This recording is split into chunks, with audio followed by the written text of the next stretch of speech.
Awesome. Okay, so I'm Todd Gamblin from Livermore Lab, but I'm not talking about SPAC this time. I'm talking about some of the other work that I do. So I guess my job at Livermore is a lot of different things. Primarily, I'm a performance tools researcher, and so I actually run a group there to look at building performance tools to analyze the applications that we run in the lab. So this presentation is more about that side of things and about our interactions with the Compute Center at Livermore. For those who don't know much about Livermore, it's a national security laboratory. It's in Livermore, California, about an hour from San Francisco. It's been around since 1952. We have about 6,000 employees, and this is the lab. It's 1 square mile, and I guess the budget's more like 1.6 billion a year these days in total. I sit right here in this building, which is where the Compute Center is. And then this is the National Ignition Facility, the big laser that we'll talk about in a minute. That's the main site. We also have an experimental test site in Tracy down the road. This is a big range where they blow up things. So it's an explosives testing range. And they have a smaller site on campus where they have these big metal containers that they can blow up smaller explosives in. There's lots of different missions at Livermore. The main one is nuclear security, and we also do domestic and international security, energy and environmental security, applied science, engineering, and computing. All of this stuff sort of hinges on computation. So basically, there are not many areas at Livermore that don't have some kind of connection to the Compute Center or to simulation. Nuclear security, we do stockpile stewardship. We try to make sure that the U.S. stockpile stays safe and reliable. We also, do other kinds of work for other different agencies within the government. We do non-proliferation, like how to detect whether people are shipping nuclear materials and things like that. Nuclear safety, and then we also have facilities like NIF. So who saw Star Trek Into Darkness? Yeah. So you may have noticed in the movie that this was actually filmed at Lawrence Livermore. So this is actually the most secret thing that's ever happened at Livermore is that when they were filming this movie, the film crews came in and no one was allowed in the building, and so this is actually the target chamber for the National Ignition Facility. It's 192 lasers, and it's about as big as 3 football fields. And all of the lasers point into this vacuum chamber here, where there's something that's like about this big in the middle, and they're trying to fire at a small target and implode it. And so it's a nuclear fusion experiment. And they use that to study stars, supernova, nuclear explosions, and other stuff. So, like I said, HPC is part of the laboratory's DNA, and we've been deploying some of the fastest systems in the world since we started in 1952. And so that's where I come in. We work pretty closely with the Livermore Computing Complex. It's very big. We have over 30 clusters, I think over 2 million total cores, 1.5 million of which are on one machine, so that's Sequoia. And there's really 2 kinds of systems that we deploy. One is our advanced technology systems, and so those are done on a kind of regular basis. I think the procurements are every 5 years, I want to say, maybe more. But this is for machines like the Blue Gene systems and our new Sierra machine. The really big ones that make the top 500. We also have commodity technology systems, so this is our Linux clusters. We have a procurement cycle for those too, but it's not like we write people don't bid on one machine for that. They bid on like an architecture for a commodity cluster that can scale, and then we'll deploy a number of those clusters. And we actually do that in conjunction with Los Alamos and Sandia. So we all run kind of the same commodity technology systems. And there's different generations of those. We're on our 2nd generation now, which I think is it's Broadwell systems with like an option for GPUs that we'll deploy. This is the compute floor. This building, this part over here is offices. I sit up here somewhere. And this is the actual computing facility. So this is 48,000 square feet. The bottom 2 floors are cooling. So there's these big fans that are in there, and the air circulates like this throughout the building. And then up here where you can see this gray line across the building, that's the level where the machines are. And they're kind of laid out like this, although this is a little bit out of date.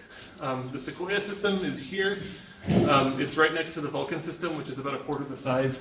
This is 100 racks or so, I guess 98 racks of BlueGene-Q. Each rack has 16,000 cores in it. And then this is a smaller system. This is like a 5 petaflop peak open system, and this is a 20 petaflop peak closed system. So this is for open cycles. BlueGene-L used to be over here when it was still around. It's gone now, and this whole area here is where the new Sierra system is going to go. So this is what the building looked like before they put any machines in it. This is Sequoia, and then that's some of the racks from our new Sierra system, which is a big Power 9/Volta machine. It's going to be, I guess, 125 petaflops peak when it's done. And they're almost, I guess they have 2,000 nodes of that on site. We also put in, for some of the commodity systems, since Sequoia and Sierra are going to be taking up a lot of the building, a 6,000 square foot expandable other compute facility. So this is I guess it's over here somewhere with respect to the facility. This is modular. We could keep building more and more of these if we need more capacity for commodity systems. And so it's just under $10 million for each one of those guys that we want to set up. And so they priced it that way so that we could keep easily adding new buildings if we need to. All right, so one of the things that we'd like to be able to do is understand how people are using this facility. We want to know what's the workload, how well should we expect a given application to perform on the system, how well could we optimize the latency of a single application run, so how fast could it go from beginning to end, but also how to optimize the throughput of all the jobs. And then what machines should we buy to handle future workloads given what we're seeing on the current systems. I think these two are interesting because I think a lot of HPC facilities tend to optimize for the latency of a run and not necessarily for throughput across the center, so they're very focused on how fast can one application run. But due to a lot of things, like the fact that MPI is kind of inflexible about like number of cores, you can't really change the number of cores that your users are running on. It's hard to really turn knobs to optimize your throughput. Like when I was in grad school, the weather guys would, before they did a big scaling run, they would go and find the sweet spot for efficiency for the application. They'd scale from like 2 to 128 processors and pick the spot where the thing ran the most efficiently so that their whole ensemble would run fast. And Livermore actually runs a lot of ensembles now for uncertainty quantification. So whereas we used to do these big hero runs, we now have people doing millions of jobs at a time for different kinds of studies. And so we'd like to be able to understand what's the best way to run those things. It's hard because system variability is increasing.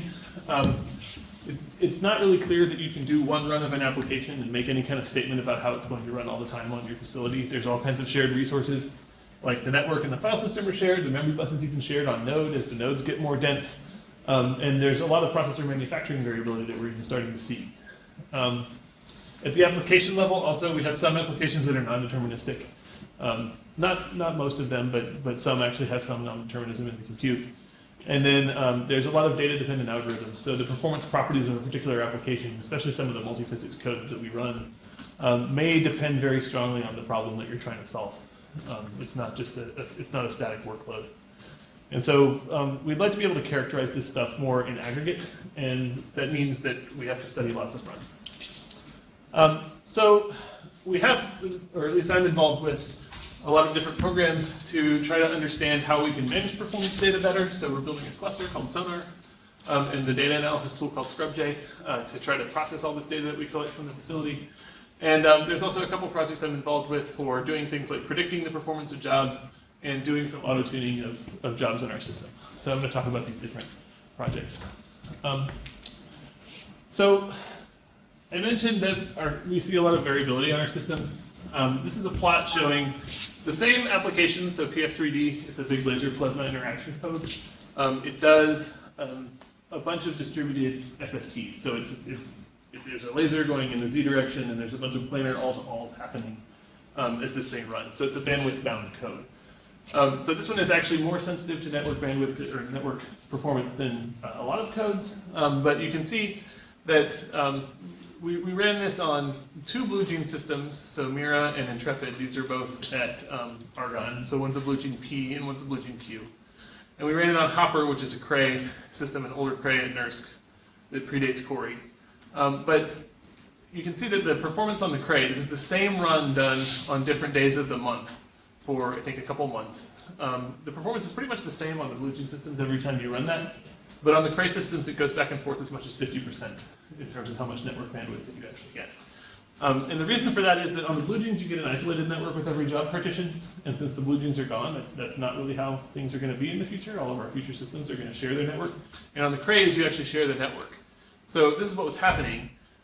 This is showing 2 runs of PF3D, where PF3D is this blue job on the mesh network on the old Cray at NERSC. And this one ran 25% slower, because you can see that this green job was all around the PF3D job and actually was injecting traffic over the same links that PF3D was trying to use. So that and other things is where the variability on the network comes from. You can also get self-contention if your job is mapped poorly, where your job actually contends with itself. We also see a lot of variability in our file system load. We took some measurements over the course of a couple months at Livermore Computing for the total load on our collaboration zone. I think this is the, where is this? This is on CAB. So it's one of our Sandy Bridge clusters. And this is the load on Luster. It seems like, sometimes we'll be doing a lot of reads. Other times we'll have big spikes in writes.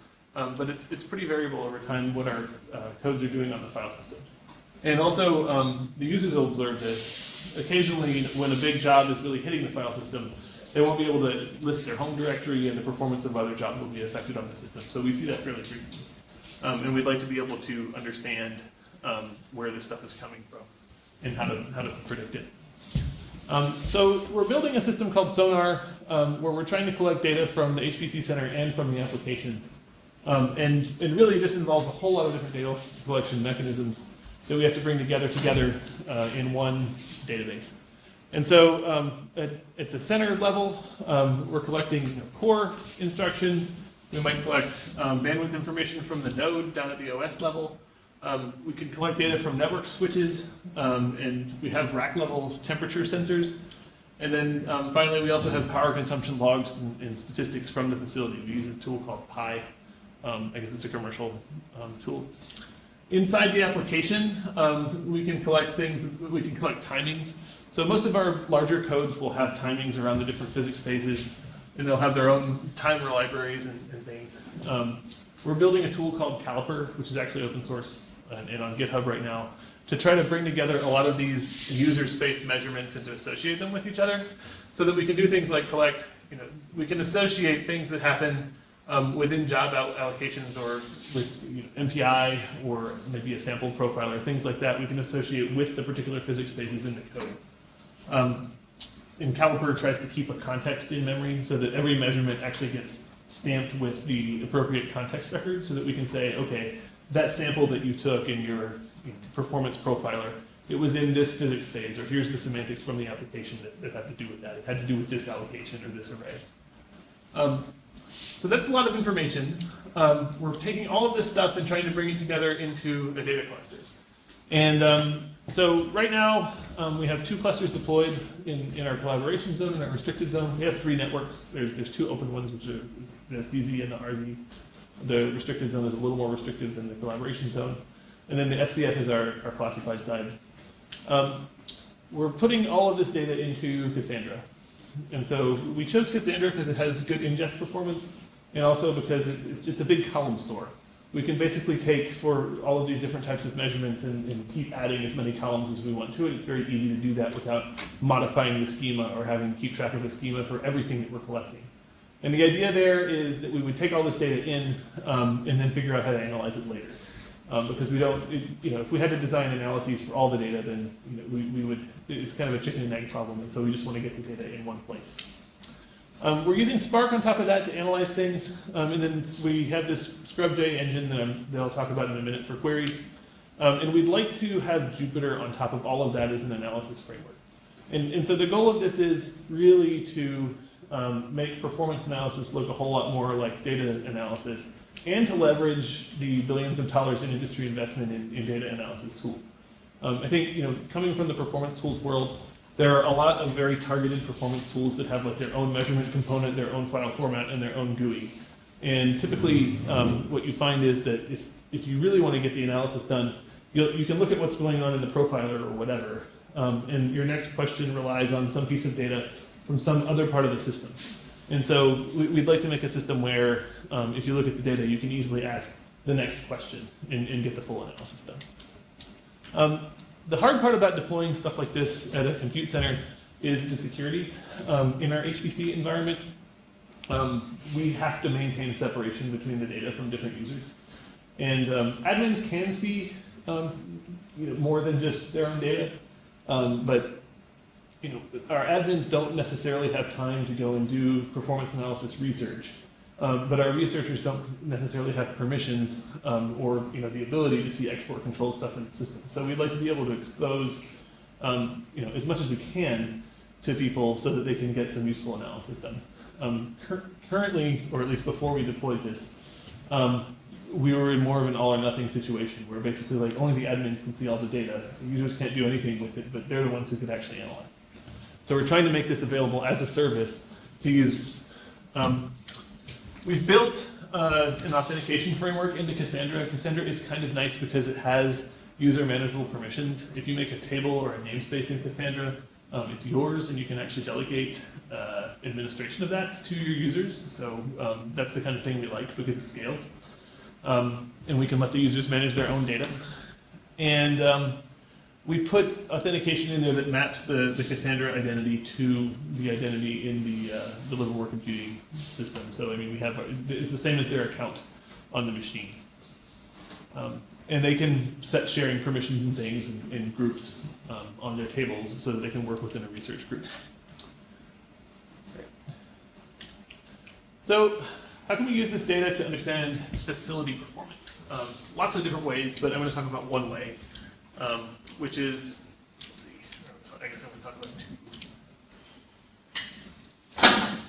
All right, so one of the projects that I work on with some collaborators at the University of Delaware is to try to predict the runtimes and I/O performance of jobs using deep learning. So we have a student at the University of Delaware who's developed a convolutional neural network. It's like, we're using a CNN here. We don't have to. We could use other kinds of neural networks, but in this particular model, we take a job script, like what you would pass to Slurm or Moab, and we turn it into an image with each character encoded in grayscale. It kind of doesn't matter. It's a way to get the information to the neural net. And RNN might be a more natural representation for that, but this is what we did. And so we actually showed that you can do pretty good predictions of job runtime using that. So we'll get, if you just rely on the user estimate, like we do, the users are sort of incentivized to overestimate their runtime for their job, because if they underestimate, their job gets killed, right? And so we were able to come up with a much better estimate of job runtime using these neural nets just from the job script. And so I think that was pretty cool. And we could also plug that into a queue simulation where we actually go and rerun the jobs with the predicted runtime that we had from this mechanism. Also, we were able to take the same mechanism and predict the I/O usage of the job. So we have the actual bytes read and written by each job, and we're able to take the job script and predict the bytes read and written from the different job scripts fairly accurately. And I'll qualify that in a minute. We plug that into a queue simulation, use the runtimes that we get from the predictor, and also put the I/O performance on there. And we tried to predict the actual I/O spikes that we would see at runtime. And we did pretty good. We got about 50% of the spikes. So you kind of have to eyeball this. But this is the observation here. And so you can see that this is bandwidth in megabytes per second for this particular run on this particular system. We got this spike here, we missed that one, and we got a number of the spikes from this region here. And it looks pretty similar. Also the background I/O, just the kind of baseline I/O down here, we predicted that shape pretty well.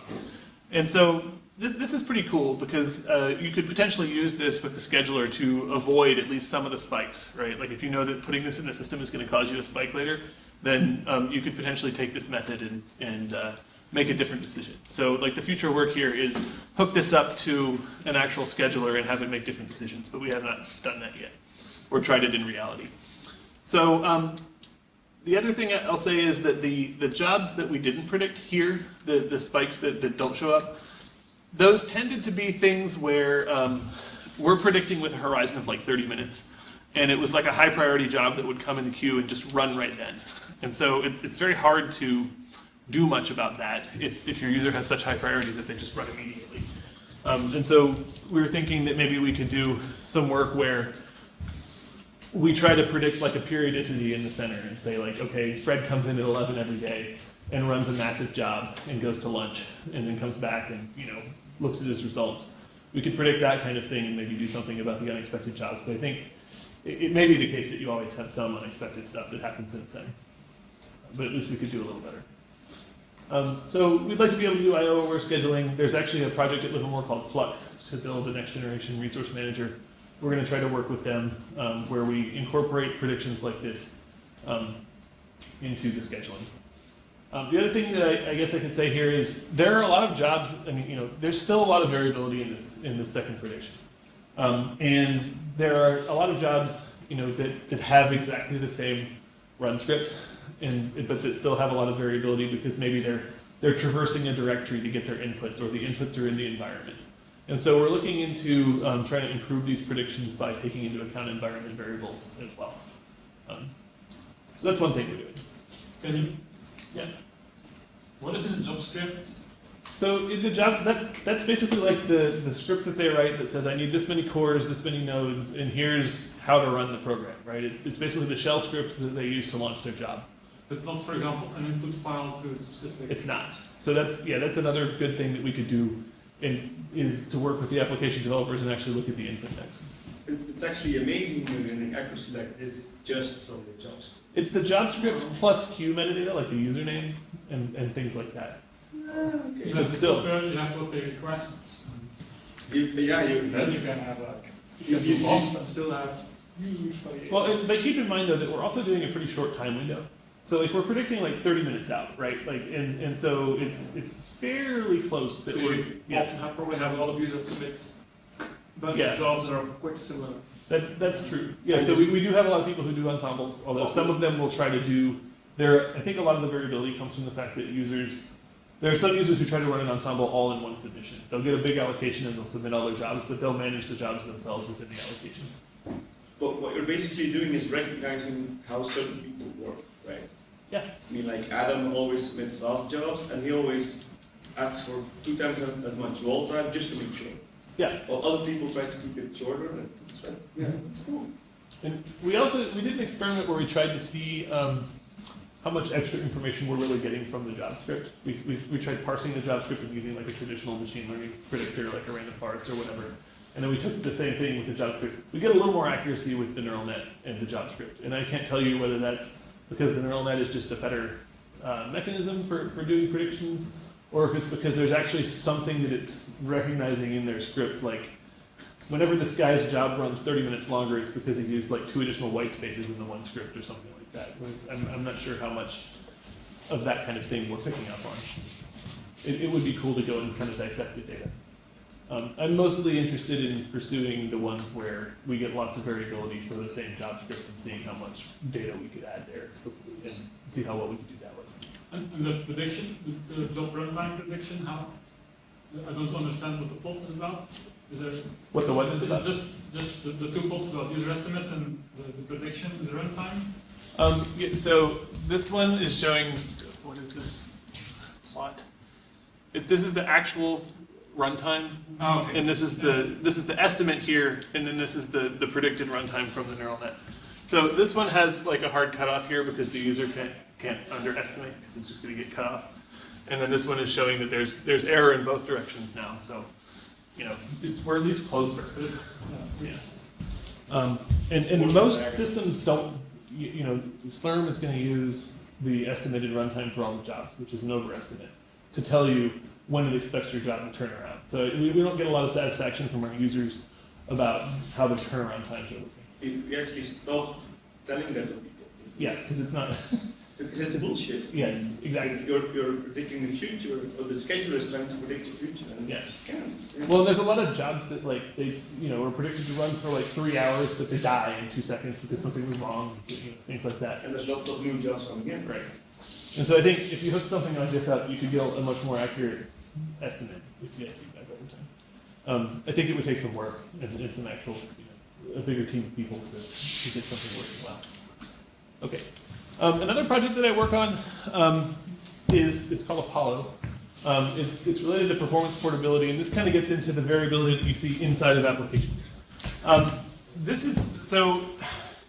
We have a lot of programs that need to run on systems with GPUs, on different we have some systems with Xeon Phis down at Los Alamos that people run on, and also at the other labs like Argonne and Lawrence Berkeley.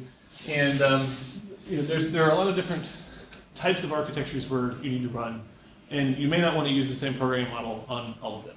So you may want to run with CUDA some places and OpenMP other places. We're trying to build abstraction layers around that. And so Livermore has a library called Raja, which I guess is named after the authors. It stands for Rich and Jeff's Abstractions. And it is, who's heard of Cocos? Anyone? Okay, Cocos is yeah? It looks a tiny bit like chattel style things? Or? A little bit, yeah. So the Raja and Cocos are both pure C++. Okay. And so it's not a separate language. And we're intentionally trying not to have it be because we couldn't integrate it with our codes if it was. And so the idea is that instead of a regular for loop, you turn your for loop into something that looks like this, where what used to be a for loop with a range, it's now it's a for loop where you pass it a lambda. This is a C++11 lambda. And basically the lambda contains the same loop body that your code did before. You don't have to modify the loop body. And up here, you pass it an execution policy, and this is generally something like OpenMP execution policy, GPU execution policy, sequential execution policy. And you pass it an index set, which tells it how is it supposed to execute, over what range of indexes is this supposed to span.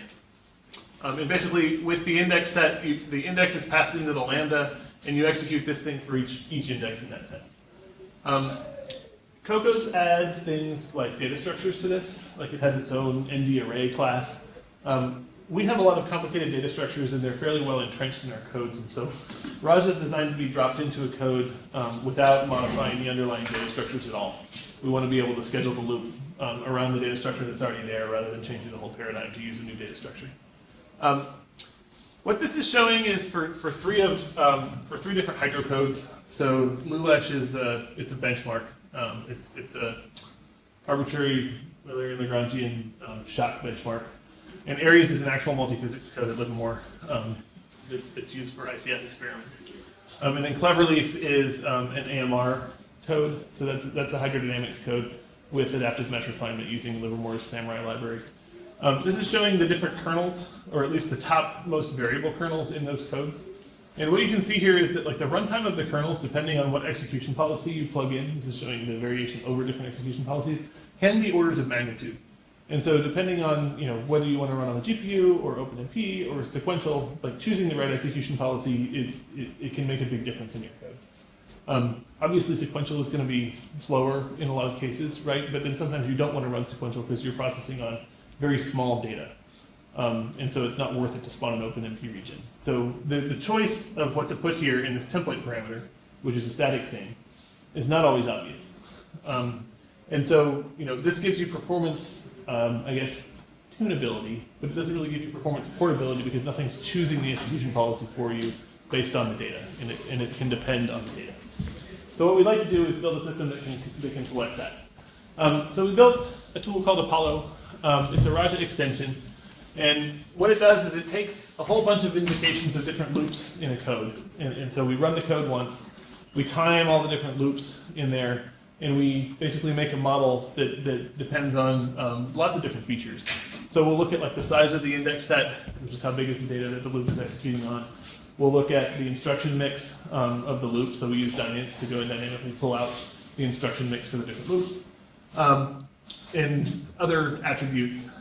We'll throw those in a data file, and then we train offline a model that it's basically a simple decision tree model that says, based on these features, if this feature has this value, then this other feature has this value, then use this execution model. And so essentially we look at the timings, we label the data with which timing was best for which configuration, and then based on that we generate the decision tree, and we compile it into a little module that we load at runtime. And so the cool thing about this is that you could take a code and you could incrementally train that module or that model based on your current workload. and you could have the codes load this and pick an execution policy for every one of their loops dynamically at runtime based on that. And so that's what we did. We tried this with CleverLeaf and Aries using Apollo. And what you can see is that we got quite a bit of speed up. For CleverLeaf, we actually got 4.8x speed up for this thing. That's one of the AMR Hydro benchmarks. The reason we got so much speed up, I think, in CleverLeaf is because it doesn't have that much work in the different computational regions, and it's doing adaptive mesh refinement. It may be that something is a little off with how it's configured. But essentially, I think you get this much speed up when, for many of the cases, you've broken the data down so far that the sequential runtime is the best one and you're paying a lot of OpenMP overhead if you run parallel all the time. But we were also able to pick, for Aries over here, we got 8 to 15% speed up of that code with only the Lagrange phase converted to Raja. So it's a multi-physics code. Only the hydro phase was actually Rajified, and there's other physics that was going on, but we still got 8 to 15% speed up on a deck that included different kinds of physics. Another kind of cool thing with this is that the speed up that you see, it actually increases with strong scaling. And that's again because as you strong scale out and try to get the problem done faster and faster, you're breaking your data down into smaller and smaller pieces. And so in those cases, it's really taking this AMR code, it has this whole pile of work, and it's not worth it to spawn out an OpenMP region for every single invocation of these tiny patches. And so it's a way to push out your strong scaling limit a little bit for the codes. So I guess the future work here is that we would like to have Apollo training all the time. And ideally, we would like to have it so that, for anything where there's a sort of an open choice that really doesn't affect the correctness of the code, we can debate whether this affects the correctness of the code or not. Because if you're running on the GPU versus the CPU, it's kind of hard to debug or understand the numerics. But anyway, for things that don't affect the correctness strongly, we'd like the programmers to just delegate the choice to something like this, where we train this, it picks from the different options and picks the one that has the best performance. And we know that that particular choice wouldn't affect correctness. And I think with the diversity of architectures out there, there are getting to be a lot more choices like that in designing an HPC code. This is sort of a research prototype in the sense that what we have to do to make this work is we have to take that loop and compile it for every template instantiation for the different policies that we want to try. And so it makes the code bigger. And what we'd like to do is make it so that we could outline dynamically and maybe only build with a few variations of each kernel where it makes sense. And then for some of the kernels, so as not to explode the size of the code, don't bother compiling them with lots of different variants. So that's future work. All right.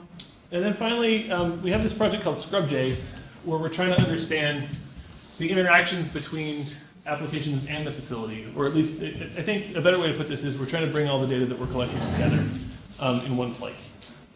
And so it can be hard in a lot of cases to understand how the data from the facility is actually correlated to what you collect from the application. I showed that big diagram of Sonar earlier.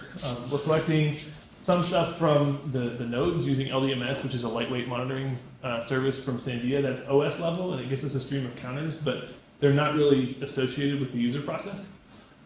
We've got this caliper data that's coming out of the applications, and that's not necessarily associated with anything on the OS. And then we have data from the queue system with these run decks, or the submission scripts, and also data from the facilities with temperature and heat. So on all of our racks, we have 3 temperature sensors for like the top, middle, and bottom of the rack. And that data is not, it's not necessarily correlated with the jobs when it comes out of the system. It just says temperature sensor ID 50 had this temperature. So the student who was working on this, he's a PhD student at Davis. He's now at Livermore working on this full time. He went in the machine room and he basically looked at the association between racks and temperature sensors, and he got tables in Cassandra that would actually map the temperature sensors to the racks. We also have things like for each job where we're mapping the host name on the system to the MPI rank. And so the application data that comes out of user space libraries is typically in terms of MPI ranks. Whereas if you want to associate it with a particular rack, you really need the host name and where that host sits in the rack.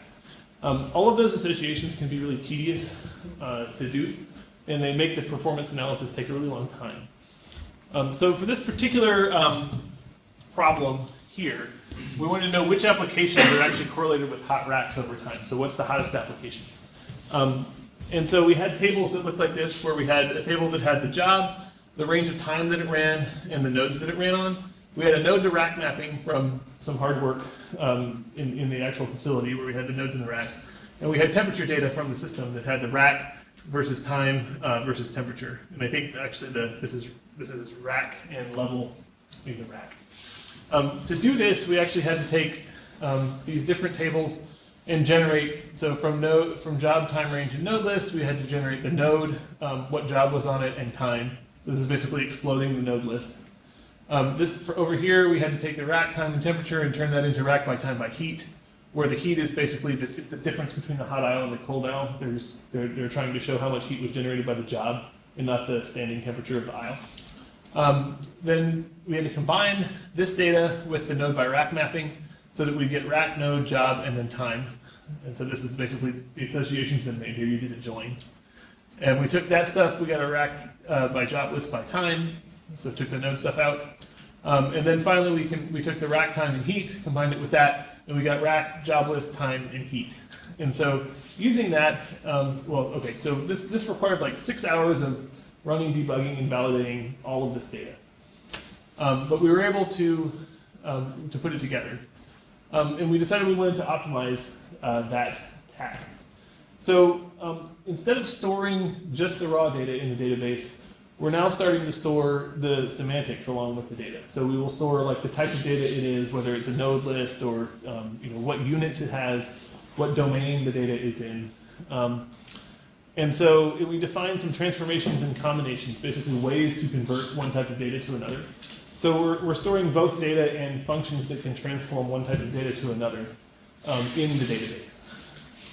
And we can satisfy queries by doing this big search, where if the user gives you a query and they say that they want applications, what racks they were on, how much heat there was over time, then we can basically reverse that plot that I showed before and look at what raw data is available, what transformations do I have available, and how can I plug them together to create the form that was in the query that the user submitted. And so the idea is that users could just ask a question, and then this would go and search through the database and find how to put that together. There was a lot of work on this kind of thing in like the 70s, where people were exploring how to do arbitrary joins with databases. But Alfredo took this and kind of resurrected it for Spark and for Cassandra, where we can now search through the data spaces that we have. And what that gets us is we're able to produce plots like this, where we're showing the heat over time by application, and we can actually say, okay, for this peak, for all the hot spots here, AMG was running. That was the application, that's the hot application. And so that's one example. We're trying to get this whole thing deployed so that we can do these kinds of queries all the time from, say, a Jupyter notebook in the facility. And so the plan is to have a full Sonar deployment with LDMS on a number of production systems, with Exalt data and with the facility data by September for some representative set of our open clusters. Okay. And we're planning to release this as open source. We don't currently have Scrublay as open source, but we'd like to. It sits on top of Spark, so all that analysis you can parallelize over the cluster. Sonar is currently, I think, 16 nodes, each with SSD running the Cassandra database, and then we can run Spark inline on top of that, so that the Spark processes are co-resident with the database processes. Okay, and then the last thing I'll talk about is we've been trying to get JupyterHub deployed at Livermore Computing. We see Jupyter processes running all the time, and we tell people to shut them down, because essentially, when they run Jupyter on a front-end node, they're opening a web server port that other users can log into and run code as them. And so essentially it's a way to give away all your data. And so we don't like that. But it is a really useful tool. So we want the users to be able to use it. We deployed JupyterHub, and what we found was that there is HTTPS here. You can deploy JupyterHub. It's a web server plus a web proxy. And essentially the server, it kicks off a notebook, spawns it on your machine somehow. They have these spawner classes that you can implement. And it reroutes you to the proxy from there. And so your users sit here, they talk to the proxy over HTTPS, but they assume that inside the perimeter that everything can be unencrypted. And we don't assume that, because it's basically the same thing. So what we did was we added SSL to the back end, and so we added some logic to JupyterHub so that basically the server has its own CA, and every time a notebook gets spawned, it gets a unique cert. And we have encrypted communication between the notebooks and the server per session. And so all of this is SSL end to end, and we're going to push that back into JupyterHub once we get it deployed at Livermore. And so with that, our users should be able to just log into LLNL or lc.llnl.gov/Jupyter, spawn their notebooks. And we have some folks in our code teams actually working with the team that did this to figure out how they can hook up a notebook to a running application. So our next-gen multiphysics code is called Marble. It's higher-order Eulerian and Lagrangian hydrodynamics. They have a plugin called EXO that can run in the application, and basically you can hook up a running notebook. You can hook up a notebook to a running application and tell the application to do things and steer it from a notebook. And you can pull some data down from the application, do plots with it. And they expect that that's the interface that their users will prefer for their code when they finally get going. So we're hoping this will take off. And maybe we can put the library out there for hooking up to applications too. I think... Yeah, there's certainly, Yeah, go ahead. I'm certainly going to be interested in Compute Canada. There's a lot of people interested in JupyterHub, but the security has always been a weak point. Yeah. So if you, Much I mean, welcome. are you on the Jupyter mailing, or is someone, we're on the Jupyter security mailing list, and so we're planning on posting there once we get this pushed back in. Yeah, I'm not on the mailing list, but when you're contributing this upstream, Yeah. I will let my colleagues know that it works. Well, so the other thing, I didn't mention this, I should actually mention this.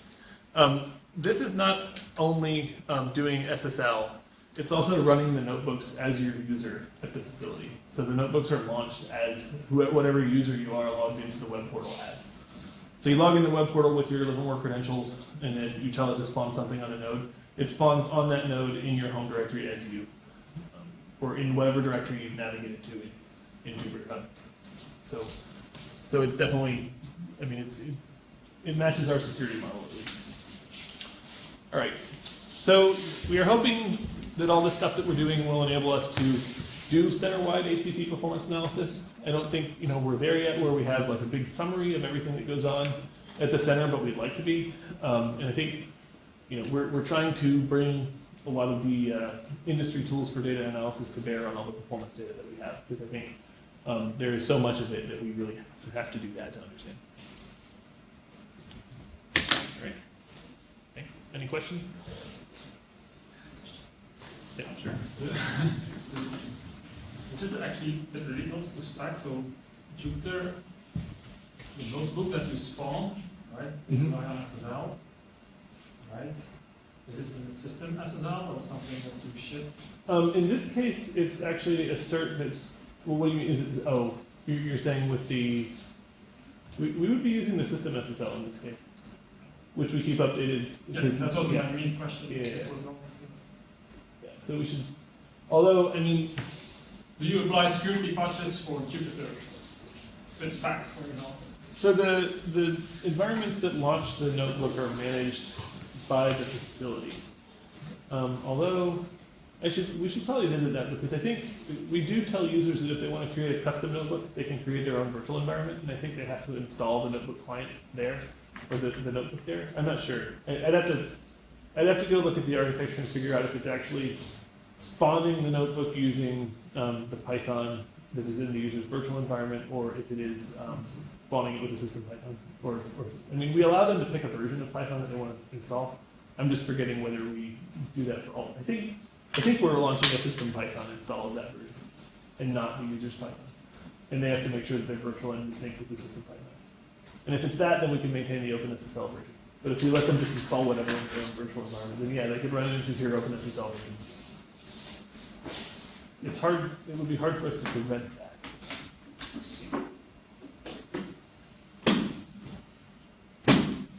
Okay, any other, yeah. Yeah, a little bit related. A few years ago, I saw a talk by Jeff Hittinger. Is it the same place as you? Yeah, he's in my division. Okay. He's our deputy division lead, so he's, yeah, I guess he's my sort of boss. Okay. Yeah, he was presenting a talk about access scale and how they want to change to communication avoiding algorithms with some things that don't really scale at low port counts and suddenly start scaling when you go into at least hundreds of thousands of ports or whatever. Is that sort of lifting off at the moment? Is that being used? And that talk was 4 years ago. It's just like curious how that sort of developed. So I don't know about communication avoiding algorithms, and certainly people are using them, right? But it's kind of an application decision. Yeah. I think probably the bigger area that people are really interested in now at Livermore is higher order. And so for the multi-physics codes, I think the one thing that we're doing to sort of prepare for future machines is we notice that the flops are increasing, right? But you're not really getting commensurate increase in memory bandwidth. And so we wanted to find a way to use all the flops. And most of our hydro codes tend to be they're first order. So the mesh elements are piecewise linear things. And if you go to a higher order mesh, then you can get more fidelity in the mesh. You can get a smaller mesh, which reduces the size of the thing that you have to load into memory. And you have to do more flops for each boundary check or operation that you do on the mesh. And so we're moving a lot of our codes to higher order.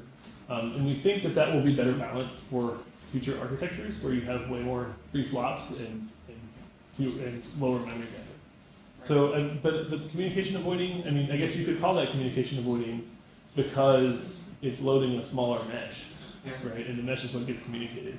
I think, most people are focused on memory bandwidth and how we're going to do something like that now. Yeah, I know there was, I just looked up his talk. I remember him talking about these, when you're communication avoiding, you can compute data that you're later throw away. It's just cheaper to compute than communicate it to a different node. You just say, I'll just compute different branches, and I may not use it. I may use it, but it's cheaper just to compute it just in case. We haven't done too much of that. I mean, Jeff is now leading a big project on mixed precision. So that's another area that I guess there's all kinds of different things going on, but I don't know of anyone working on communication avoiding right now, where they would be doing redundant computation. Although, the Berkeley folks have done tons of stuff on that for linear algebra, like Jim Devil's group. Yeah, or ANL as well, right? Yeah. Is the mixed precision, are you trying to take advantage of like super performant half precision for artificial intelligence? We have some interest in that, although we have like a whole thrust area in cognitive computing, but I think the mixed precision is more targeted to physics. And specifically, you get a performance benefit of about 3x for running single precision on GPUs. Yeah. So if we could take advantage of that, I think it would be good. I don't know what the latest results from Jeff's project are, but I think that would be pretty cool.